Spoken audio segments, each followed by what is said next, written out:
ખબરોમાં બન્યા રહેવા માટે બેલ આઇકોન દબાવો અને એબીપી અસ્મિતાને સબસ્ક્રાઇબ કરો। રાજ્યભરમાં ઠેર ઠેર કમોસમી વરસાદને કારણે હાલ તો ખેડૂતો ચિંતામાં મુકાઈ ગયા છે। ઉપરથી ટેકાના ભાવે મગફળીની ખરીદી બંધ કરી દેવામાં આવી છે। કમોસમી વરસાદને કારણે રાજ્યમાં પડી રહેલા કમોસમી વરસાદને કારણે 3 દિવસ માટે ટેકાના ભાવે મગફળીની ખરીદી બંધ કરવામાં આવી। અનેક યાર્ડમાં હાલ મગફળી પલળી ગયાના અહેવાલ છે। રાજકોટના બેડી યાર્ડ, ગોંડલ અને અરવલ્લીમાં પણ ખેડૂતોની મગફળી યાર્ડમાં પલળી છે।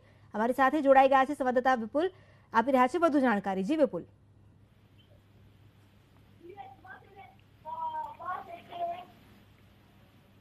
જી વિપુલ।